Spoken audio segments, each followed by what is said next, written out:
Hey everybody, it's time for this week's 8th at Rate. I'm Steven, I'm your project manager. Behind me usually sits John, the senior project manager, who I'm actually going to talk about a little bit later on in today's episode. So follow along with me. Like I always promise, 1 minute per point or less. So you'll have at least an 8-minute video here. Really super short. We'll plow right through this. Okay, so follow along with me. The 1,000-pound sentence, which is creativity is the new currency. So, are you credited with new thoughts or overdrawn in old thinking? And that's by Onya Onyado, who's an entrepreneur and global leadership speaker. And this is all about thought leadership. If that's a new term, that's okay. I'll explain it right here. But you probably already know what that means. That just means that you're providing new thoughts in your industry. You are looking ahead and you are looking and seeing where things go, and you're providing new and fresh ideas. You are seen as a leader, or even if you're not seen as a leader, you are in a position where you can, kind of influence other people in your industry. And the important thing in this really is to just always be looking ahead, always be trying to solve new problems, come up with fresh ideas. Are you a trailblazer and a pioneer? Or are you just walking behind somebody else? Or are you looking at how things used to happen in the past?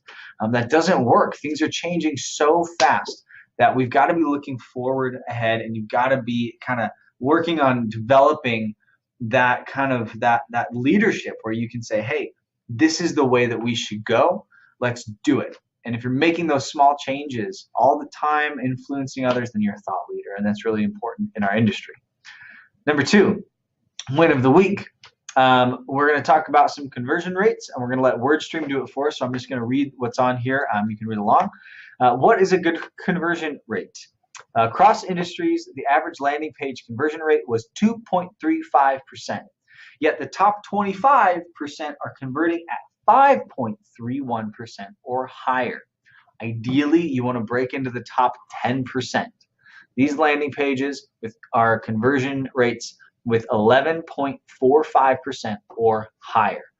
So we're talking about PPC campaigns, right? You're running your campaign. You've got a landing page. You want people to go from that ad to that landing page and convert. So top 10% really high is 11.45. Let's take a look at one of ours from last month for one of our clients.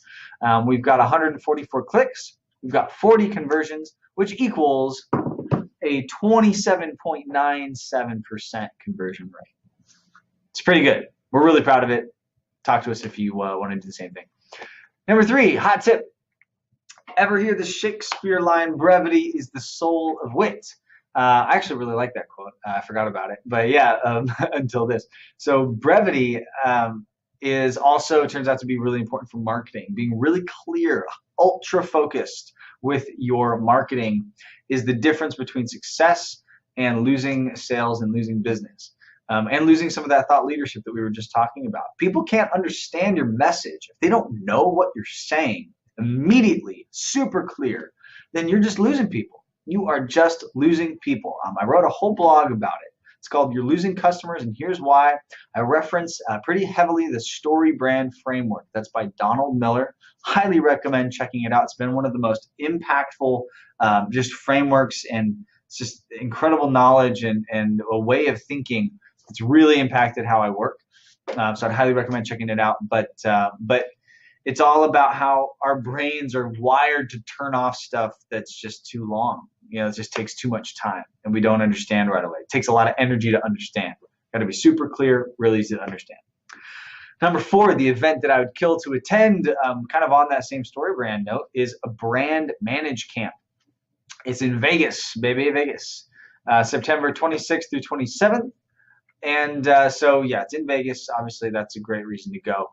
But it's kind of considered to be a no-fluff marketing conference where you're just going to get really good insights, really good strategy and leadership stuff from people who know what they're talking about. And it's just really, really straight edge, just right to the point.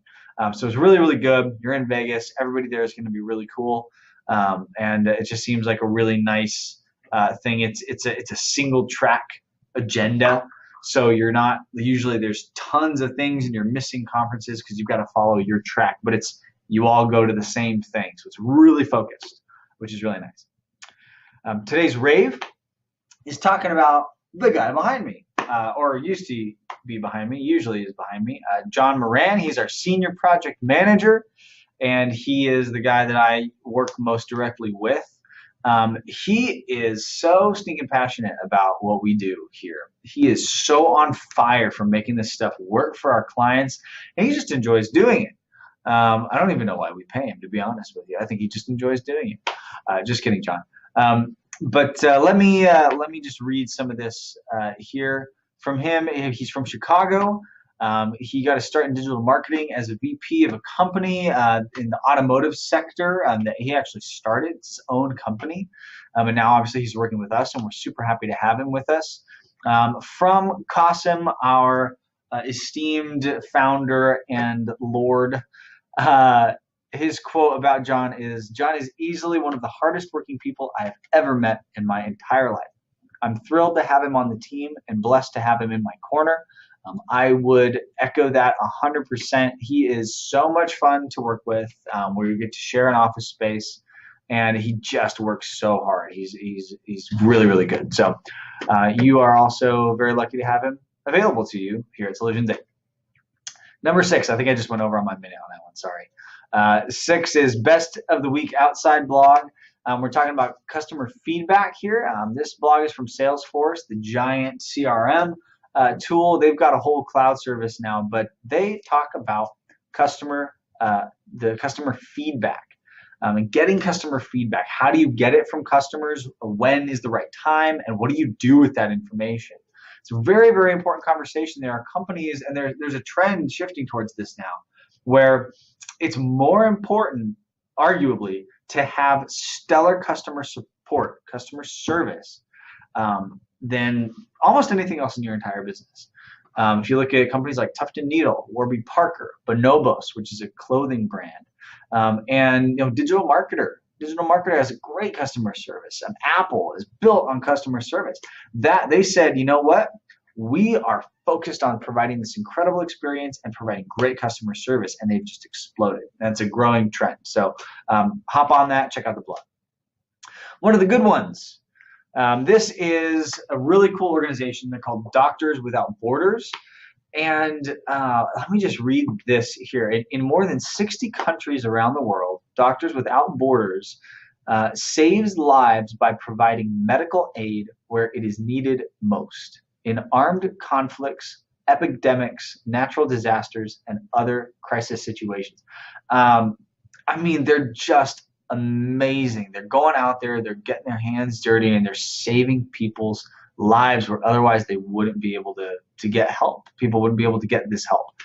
So you can either work with them, you can volunteer or raise funds, or you can donate. We've got a link before. Check it out. It's kind of sobering, but it's really, really good.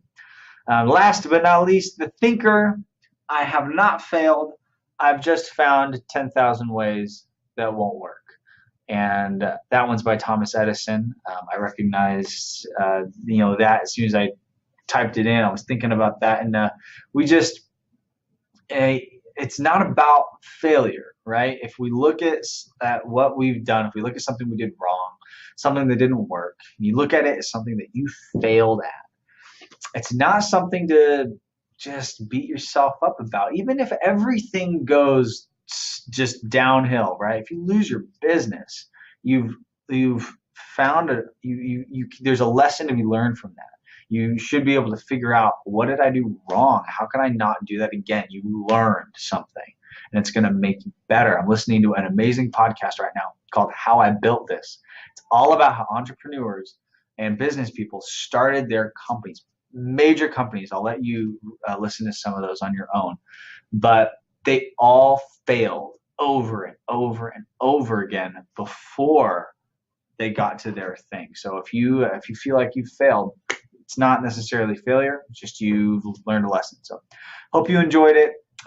Email us, see if you like these or not. If you like them, great. Give us some feedback. If you don't, tell us what we could do better. We really appreciate hearing from you. But I hope you have a great week, and we'll see you next time. Bye.